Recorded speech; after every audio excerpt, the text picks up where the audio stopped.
the entire money-structured and materialistic-oriented society is a false society. Our society will go down in history as the lowest development in man. We have the brains, the know-how, the technology, and the feasibility to build an entirely new civilization.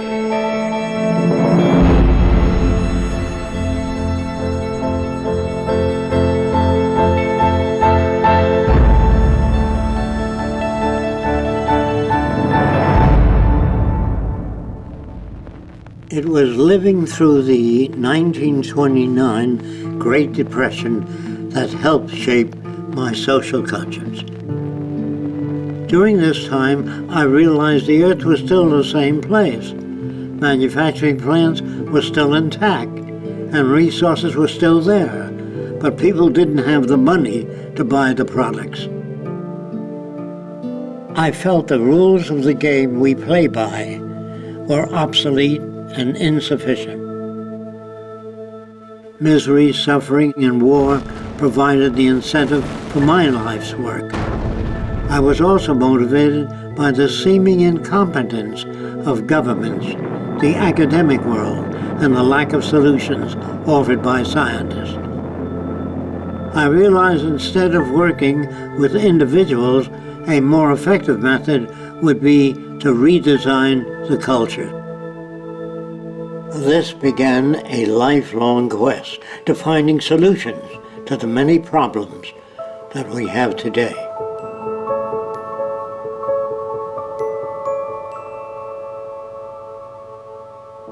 This presentation is a feasible plan for social change that works toward a peaceful and sustainable global civilization where human beings, technology, and nature coexist. It outlines an alternative to strive for, where human rights are not only paper proclamations, but a way of life.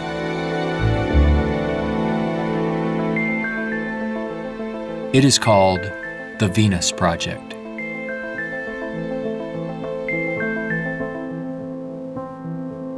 Its founder, Jacque Fresco, calls for a straightforward redesign of the culture in which war, poverty, hunger, debt, and unnecessary human suffering are viewed not only as avoidable, but totally unacceptable. It is becoming increasingly obvious that anything less will simply result in a continuation of the same problems we face today.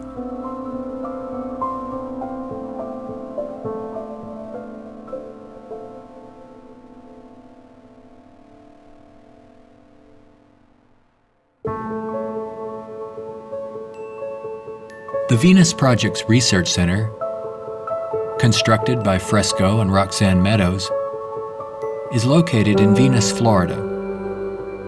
It addresses many of the root causes of our difficulties. But what are the real origins of our problems?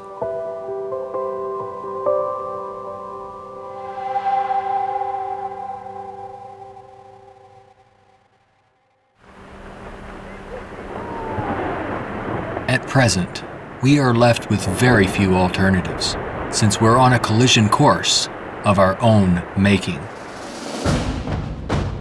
Answers from yesterday are no longer relevant. Considering the damage already done to the environment, we are rapidly approaching a point of no return, where nature will dictate the course. Either we continue as we have, with outmoded social customs and habits of thought, thereby threatening our future. Or we apply a more appropriate set of values, relevant to a sustainable society, with more opportunity and freedoms. Americans have been conditioned in their kind of society to get a different kind of car next year, to buy a new television set or a tape recorder. We are radical as hell. But our political and social institutions have not changed. And this is where we are stagnating, because we always equate any new idea with communism or regimentation, because we've been brought up to fear that which is new.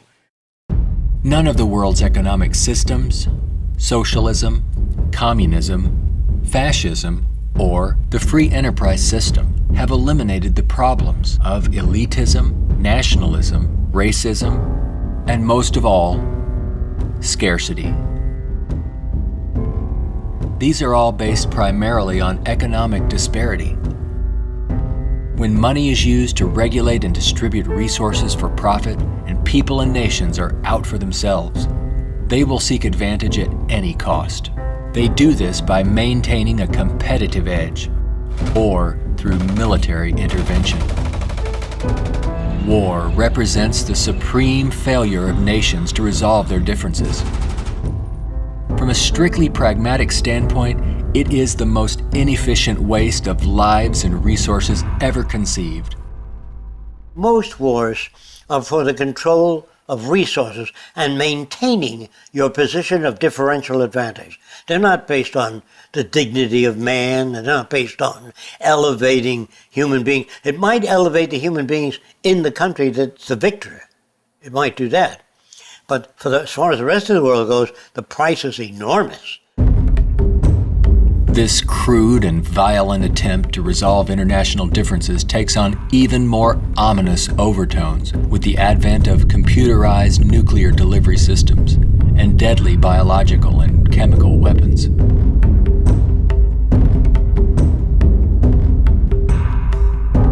Yet it is a windfall money-making opportunity for those who profit by the military-industrial complex. If the profit were taken out of wars, do you really believe we would have them?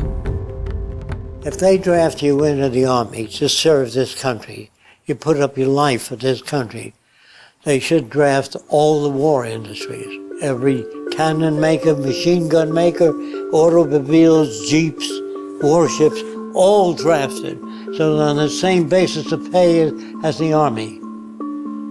Then it's real. But if you make millions selling warships, machine guns to the army, then it's corrupt. I would, if I had my way, if we had millions of men in the army, I'd send them to school to become problem solvers, how to get along with other nations. That's what we have to do, not kill. When soldiers are just killing machines, they're trained to kill. I would train them to be able to go to Mexico and bridge the difference, and go to the Arab world, see if they can bridge the difference. So bring them all together, all the nations. War is not the only form of violence imposed upon people. There is also hunger, poverty, homelessness, and unemployment. The acceptance of these conditions as expressive of human nature is a myth used to keep things as they are.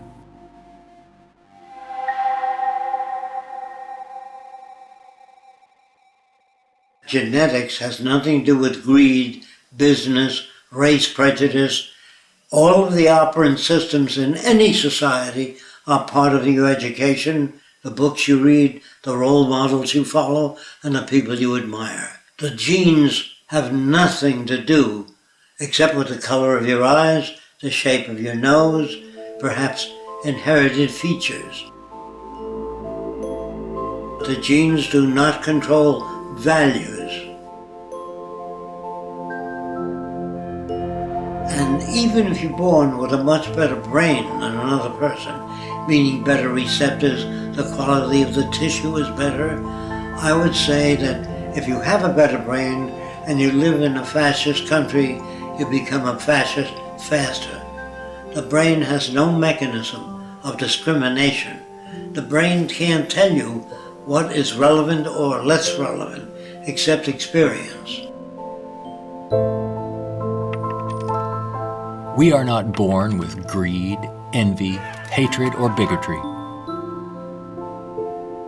Our behavior and values are reflective of the culture we are exposed to. If you were raised by the headhunters of the Amazon, you'd be a headhunter. And if I said to you, doesn't it bother you to have 5 shrunken heads? You say, yes, my brother has 20. So, is he nuts? No, that's normal to his culture. social and environmental problems will remain insurmountable as long as few nations control most of the Earth's resources, and the bottom line is profit over the well-being of people. Putting profit first results in unnecessary suffering and aberrant behavior prevalent today.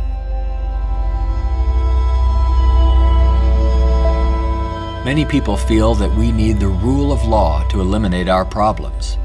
We have many laws, thousands upon thousands of them, but they are constantly being broken. Paper proclamations and treaties do not alter the facts of scarcity, deprivation, and insecurity. You can predict the shape of the future and the values if you know the trends of events in the ocean pollution, the scarcity of arable land. If you watch that degrading system grow, I can predict the riots and killing and assassination. In other words, human behavior is really generated by the surrounding environment. If there's a scarcity, say, of water, it is prized, and its price is high. Let's discuss scarcity as a system. Suppose it rained gold for about 3 days, gold dust. People would go out and shovel it in, fill the cellars, the attic, every drawer in that. They throw out their clothing. If the rain kept up for a year, so the gold was all over the place, people would sweep it out of the house, take their rings off, throw them away, and so human behavior undergoes change to that condition. There's only a policeman in front of something that people have need for and don't have access to. So you put a guard there. But if lemon trees or orange trees and apple trees grew all over the place, you couldn't sell it. If you landed on an island that was so abundant with resources, you had 10 people, there were 1,000 fish for every person if you wanted it. There were 10 times the amount of breadfruit and bananas, money would not come into existence. Private property would not come into existence. If the island was big enough, there was 10 people, there were 8,000 acres. No one would give a damn about staking out this particular area. There are patterns of behavior that promote survival. There are social conditions that change our values and outlook. No one can write a constitution of required behavior without consulting the environment. So we'd better take care of the environment, we'd better take care of one another, and we'd better educate people to the highest possible levels of our ability in order to have a society. Even a peace treaty cannot prevent another war if the underlying causes are not dealt with. Maybe what is needed are ethical people in government who will work towards everyone's well-being. But even if the most ethical people were elected to high positions and we ran out of resources, there would still be lying, cheating, stealing, and corruption. It's not ethical people that are needed, but rather a way of intelligently managing the Earth's resources for everyone's well-being.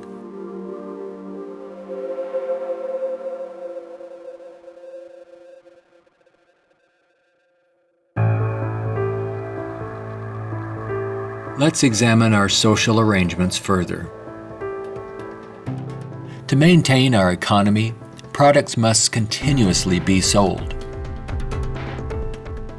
To assure this, they are deliberately designed to wear out and break down. Maybe you've noticed this usually happens right after the warranty expires. This corrupt practice is referred to as planned obsolescence, which is the conscious withdrawal of efficiency. Innovators go through the finest schools and then are required to design things that wear out and break down right on schedule. This results in a tremendous waste of resources and energy. We are plundering the planet for profits. If you think about it, it isn't a job people want, but access to what their paycheck will bring. Money does not represent anything real, and there's no gold, silver, or resource to back it up. You you can't eat money or build a house of it.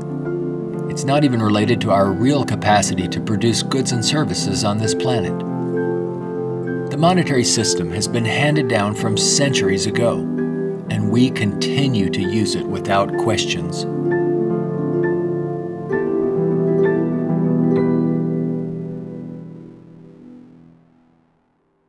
This system will keep installing more and more automation, cutting down on the purchasing power of the majority of people. There will come a time, it's called the Gaussian curve, where employment is that, production is this, and purchasing power is that. The system stops. Banks fail, nothing works anymore. We're moving in that direction very rapidly. We have finally gotten to a place in 2011 where it's becoming obvious that the machine has beaten the man. We're incredibly productive with far fewer people. We are more productive. We are more productive as an economy than ever before. An iPad app can do more than workers. 4 people. Just that there are fewer jobs. The jobs that do exist now can have lower wages because of obvious reasons. A lot of people looking for a small number of jobs. The wages go down. That has huge impacts on the middle class and ripples out from there. We're moving towards social collapse. I think this is going to happen all over the world, not just here.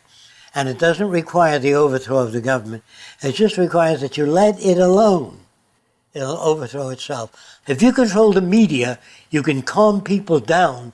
But if the majority keeps getting laid off and they don't have purchasing power, the system collapses. It doesn't work anymore. They invade. It's already happening. This country is already insoluble. They're going to have difficulty with national security, paying pension people. They've spent far beyond what they already have. Now, all they can do now is create debt, borrow more and more money from banks. We also want to show you a rather grim sign of our times. It's not far from here in Midtown Manhattan. The national debt has grown too large for the national debt clock. It went up back in 1989 when the nation's debt was less than $3 trillion. The debt has been piling up so fast lately they had to drop the dollar sign to make room for an extra digit as the number turned over to more than $10 trillion now and counting every second. A whole new clock with 2 extra spaces will go up next year. The federal government is not allowed to print money. It's not allowed to lend money or get in the banking business. That is a privilege for bankers only. So what the government has to do if they want to build an air force, say, of 2,000 planes a month, they have to borrow money from a private lending institution, sign the dotted line, and if the war is lost or failed, the burden falls on the public to pay off that debt.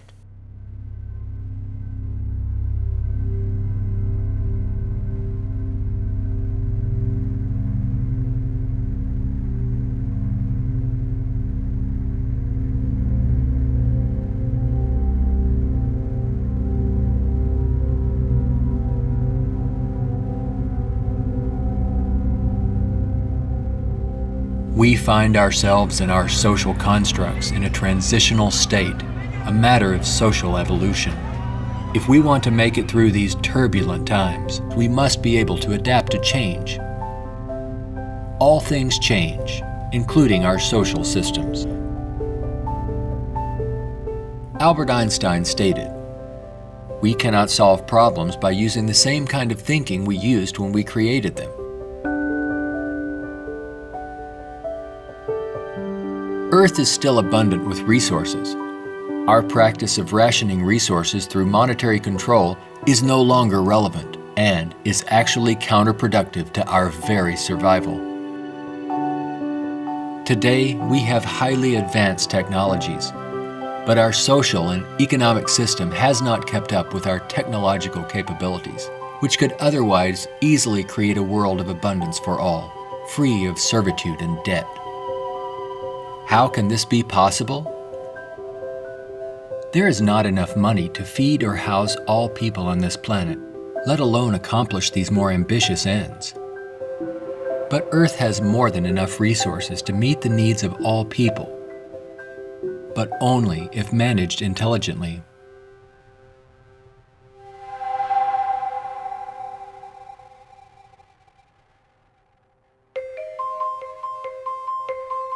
Jacque Fresco envisions a solution that he calls a resource-based economy.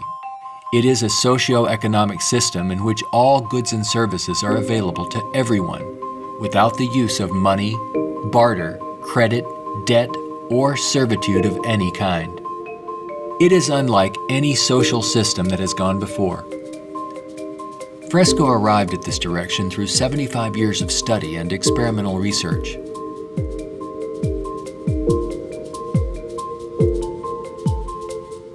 A resource-based economy operates on the basis of available resources and makes those resources available to every human being on earth, free of charge, without a price tag. So we have today more than enough resources to build a far more advanced society. I'm not talking about limited handouts so that people just get by. I'm talking about a very advanced civilization. We have the resources, we have the technology, all we have to do is apply it. One of the main aspects of the Venus Project is to eliminate scarcity. This is where the technology comes into play. Because if we set up a resource-based economy and some things are scarce, it won't work. If you set up a resource-based economy in a society that has no resources, it won't work. So today with our technology, we can make things available. We can eliminate scarcity. We can create an abundance. As long as we can create that abundance, that will eliminate greed and selfishness and a lot of crime and a lot of aberrant behavior. A social system can be designed so that all can live fully and constructively if the powers of science and technology are directed toward human and environmental concern and overcoming the artificial scarcities of our debt-based monetary systems. All people, regardless of political philosophy, social customs, or religious differences, ultimately depend upon the same resources: clean air and water, arable land, medical care, and a relevant education.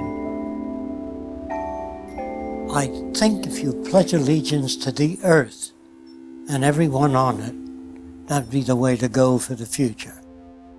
The human species is a single family, and the world is home to everyone.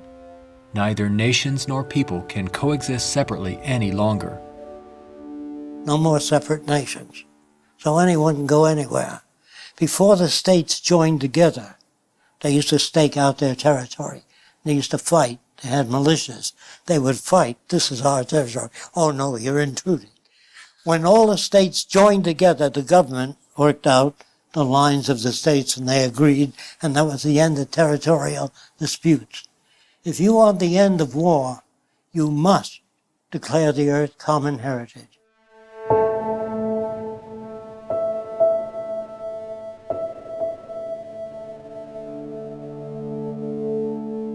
This has nothing to do with those who want to form an elite world order with themselves and large corporations in control and the rest of the world subservient to them.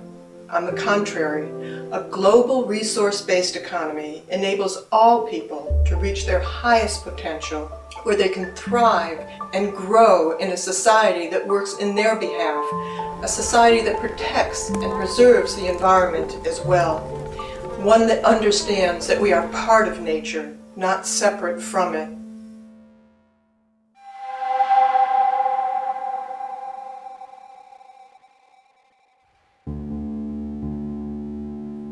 Some question what would happen to incentive if needs were met without our having to work to attain them. The question assumes humans have no desires beyond basic needs. If that were true, there would be no inventors, writers, or teachers. People work with passion on the things that interest and challenge them. Let's enable all people to have the opportunity to partake in the greatest challenge one can have, improving our world for everyone. Individuality will be emphasized rather than uniformity. This social arrangement will generate a new incentive system that values the protection of the environment and social concern, rather than the shallow, self-centered goals of wealth, property, and power. It does not call for uniformity. It absolutely calls for diversity. The more diverse people are, the more individuality. So we emphasize individuality, creativity, innovativeness. This is the essentials of the design. It is not a group of scientists telling people what to do, how to live, where to go, what to follow. Motivation and incentive exist when people have meaningful tasks. True growth and development occur when people are involved in creative, challenging, and constructive endeavors. However, motivation and incentive die in the daily grind of boring and repetitive jobs required to earn a paycheck.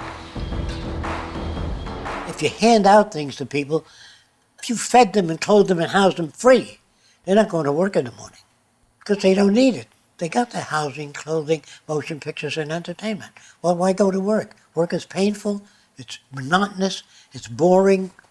In the future, if people have access to all their needs, but they don't have any challenges, this is where it goes to pot. So people constantly are challenged by new things. In our schools, we challenge them with many things that are unsolved and many unresolved problems.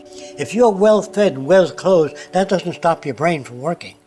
That would mean that every millionaire does nothing and is turned off because he got all the means. That's not true. There are many millionaires that work 18 hours a day and don't have enough time. It has to do with your background and your education. The more you know about oceanography, astronomy, and all that, the more interest, the more alive you are. And if you're just given food, clothing, and shelter, now you can go to work. You don't have to worry about making a living, which your incentive would be boosted considerably. So I call that a new and innovative incentive system. It's not monetary oriented, it's problem solving oriented. And you get your kicks out of seeing the world become a better place.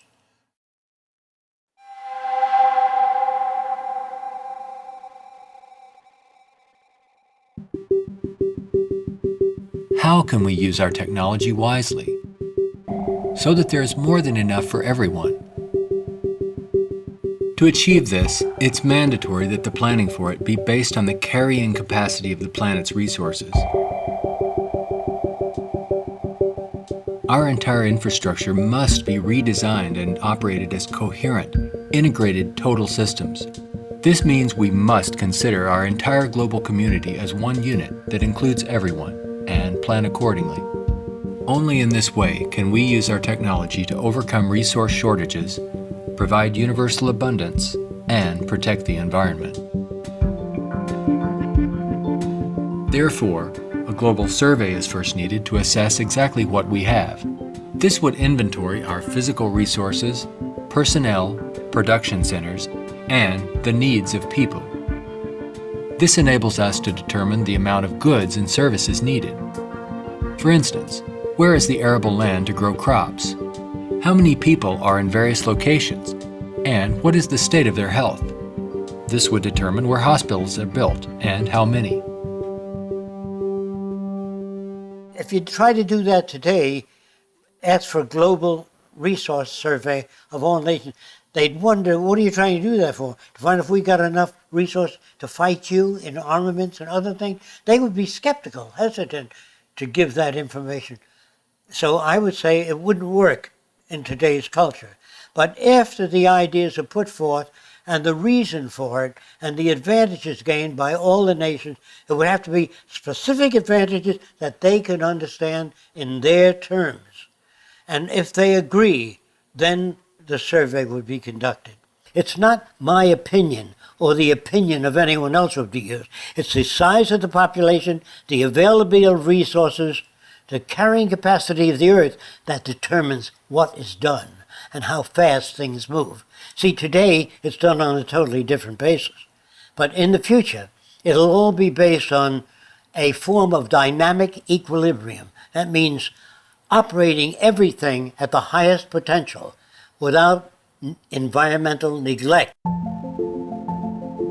The key to achieving abundance and a high standard of living for all is to automate as much as possible in the shortest period of time. But during the transition, we have to bring together the technological capabilities of people working with computers and working with technology and building and designing methods of delivering these resources and the necessary industrial plants to process the resources. Our problems and their solutions are technical, not political. Most problems can be solved when technology and the methods of science are used to serve all people, not just a select few. But what is it that you want? You have to ask yourself, I want to live in a world where I don't have to fear that my children will go into another war, where there'll be deprivation or problems or disease. Do you know how to build that kind of world? No, I don't. Well, how do you go about building? You call upon the various divisions of science, bring them together, and say, these are the problems we'd like to solve. A scientific government doesn't mean that scientists rule or control people. It means they have better means for building transportation systems, better means for cleaning the air. They have the best means for restoring the ocean that we know of to this day. Computers can serve the needs of everyone when Cybernation is ultimately integrated into all aspects of this new and dynamic culture. One can think of this as an electronic nervous system, extending into all areas of the social complex. Their function would be to coordinate a balance between production and distribution, assuring there are no shortages or overruns. In this highly technical society, decisions are based on direct environmental, human, and industrial feedback. You can think of this as electrical sensors throughout the entire environment, from cities, factories, warehouses, distribution centers, transportation networks, all over the globe, gathering data for more appropriate decisions. The decisions are based on the needs of society rather than corporate or private interests. It is not automated technology or machines we should be wary of, but the abuse and misuse of technology by selfish interests. Remember, it is people who decide what ends the machines will serve. If technology does not liberate all people for the pursuit of higher aspirations and human achievement, then all its technological potential will be meaningless. You always do a positive and negative study before you engage in the actual reconstruction of an environment.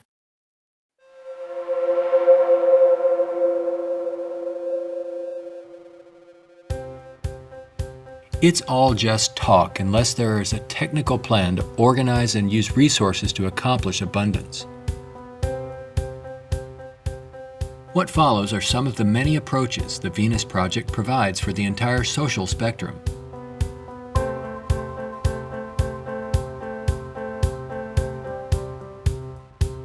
Today, more than half our population lives in cities that are polluted, dangerous, and waste energy. What we have to do is design a city as a living system, as an organism, as a university, that all of the cities of the future will be university cities that grow, that continue to exchange ideas. The city will have a built-in transportation system, so there are no accidents and no unthought out areas of technology. Medicine, botany, agriculture, the total system, one planning system. It is actually better to build newer cities from the ground up than to restore and maintain old ones.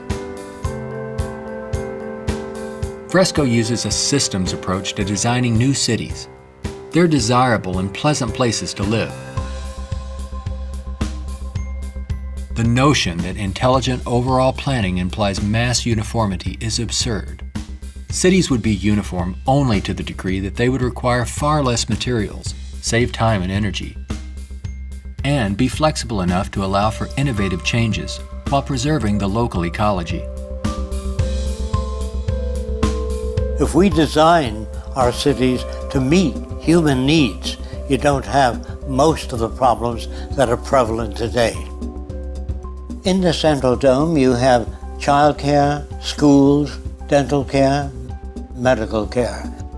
In the production and design of the cities, we work out 1/8 of the city system, and then we reproduce it instead of have architects design each building and each structure, which is a tremendous waste of energy and talent.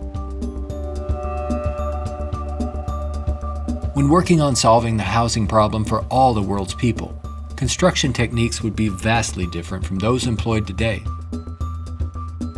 Extruded and self-erecting structures could revolutionize and speed up construction processes. These lightweight, durable apartments could be produced as continuous extrusions and then separated and positioned in place by the mega machines. The outer shells of these efficient structures serve as photovoltaic generators and heat concentrators. You don't own anything in this society. Really, people don't want money. They want access to things when they want it. And people in a society of abundance, having access to things, will really no longer begin to store and accumulate things. We recycle it, update it, make it better. Take the same materials of an old car, weighs just as much as a new car, so there are no old cars. Old cars mean danger. If you drive a very expensive car and somebody else drives a beat-up old car, if their brakes fail, you may die. We don't want any old cars on the highway. We don't want anything that breaks down. We don't want anything that takes looking after. In a resource-based economy, people may access whatever products they need without the burden of having to purchase, maintain, or insure their possessions. In this way, there is much more to go around for everyone, and products are always available when needed. Anything people may need is available in these outside access domes. Sculpturing materials, musical instruments, somewhat like the public library. They can go down and access a camera or a bicycle or a wristwatch. Anything that they need is available without a price tag. That would mean we must achieve a level of production that's so high that scarcity no longer exists. That will prevent almost all crime. So there's no way of segmenting or making this system just or equitable.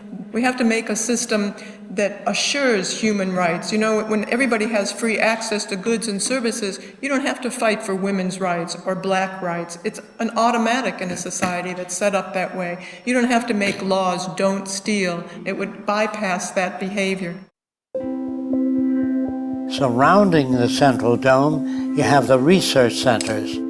Centers that do work that's relevant to the sustainability of the entire community. As we move away from the research centers, we come to the recreational area, which has tennis courts and all of the games that people require.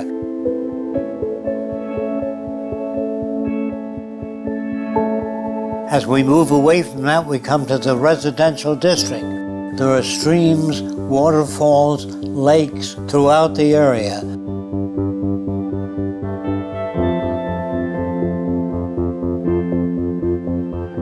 We could provide a wide range of unique homes and apartments that can be relatively maintenance-free, fireproof, and virtually impervious to adverse weather conditions.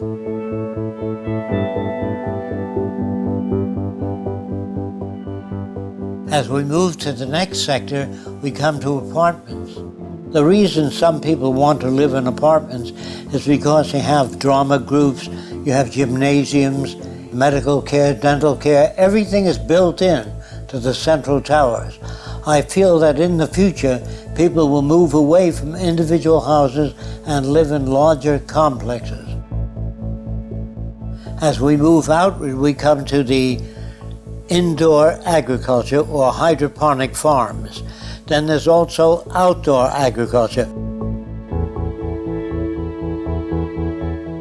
The city would use the best of clean technology in harmony with nature, such as wind, solar, geothermal, heat concentrators, piezoelectric, wave, temperature differentials, ocean thermal vents, and much more. A major development for generating energy in the future could be the construction of a land bridge or tunnel across the Bering Strait. These underwater structures convert a portion of the ocean currents through turbines to generate clean sources of power. By using these sources of energy, we could power the Earth on clean energy and enable all people to enjoy a very high standard of living for thousands of years to come. There's no need for the use of polluting hydrocarbons any longer. Pollution will be a thing of the past. All transportation will be integrated into a worldwide transportation system. Transportation within cities will be by transveyors. City-to-city travel will be by monorail.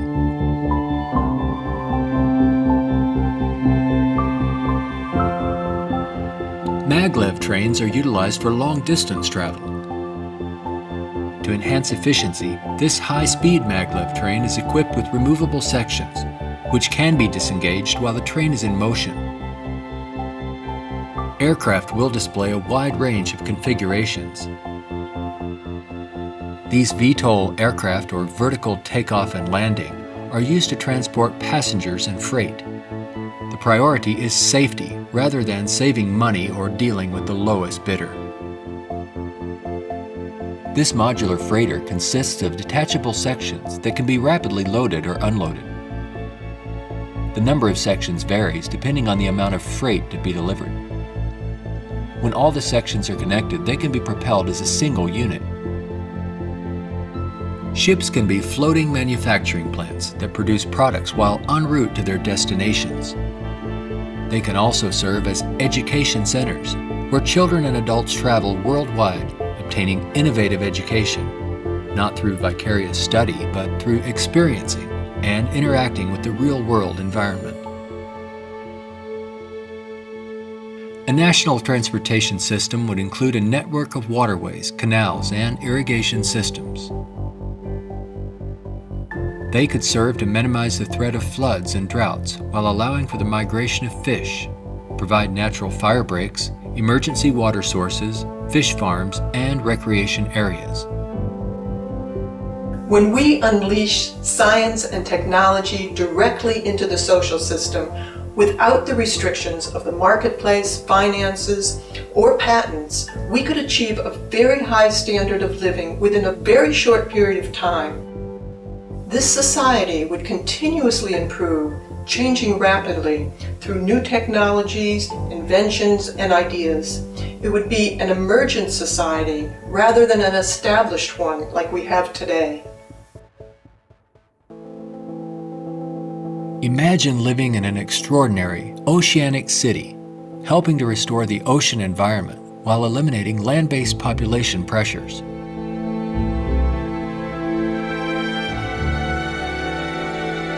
These cities in the sea may serve as universities and research centers where students study marine sciences. They could be used for ocean farming, mariculture, and mining, while maintaining a dynamic balance in the oceanographic environment. Self-sufficient cities in the sea vary in design depending on their location and function. This undersea observation station permits people to view marine life in its natural habitat. These mariculture and sea farming systems cultivate and raise fish along with other forms of marine life to help meet the nutritional needs of the world's people. These structures would permit the free flow of water throughout.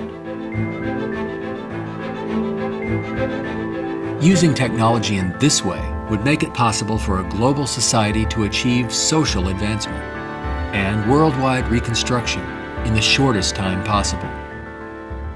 Utopia, if ever established, will die, will stagnate.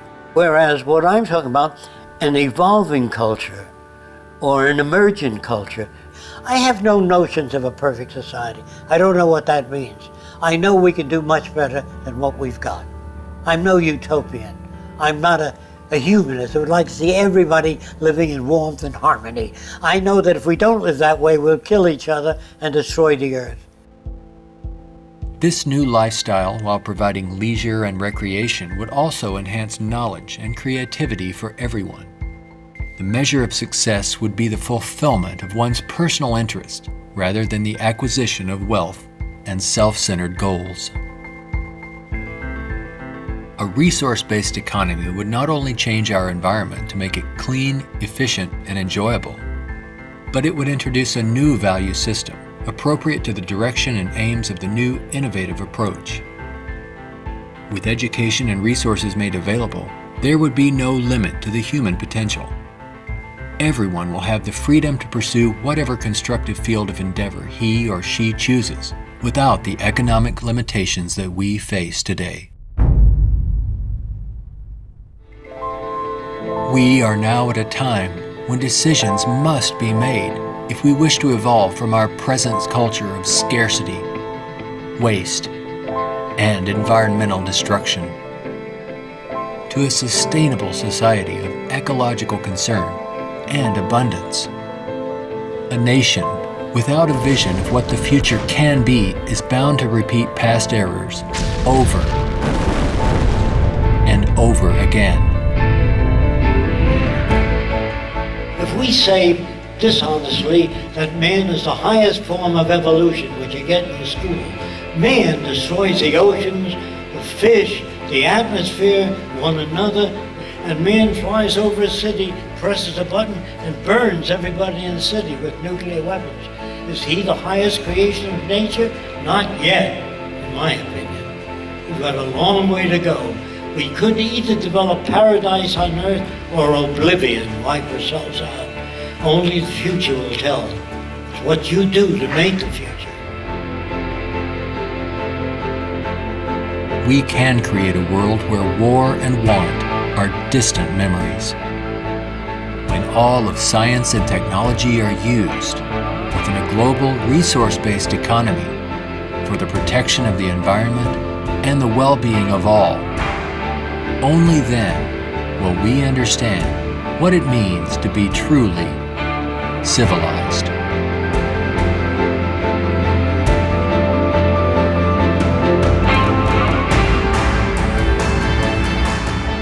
Be a part of the growing community of people working toward making the aims of the Venus Project a reality.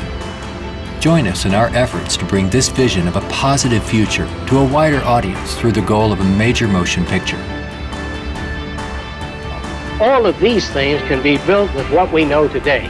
It would take 10 years to change the surface of the earth, to rebuild the world into a second Garden of Eden. The choice lies with you. The stupidity of a nuclear arms race, the development of weapons, trying to solve your problems politically by electing this political party or that political party, that all politics is immersed in corruption. Let me say it again. Communism, socialism, fascism, the Democrats, the liberals, there are no Negro problems or Polish problems or Jewish problems or Greek problems or women's problems. They're human problems.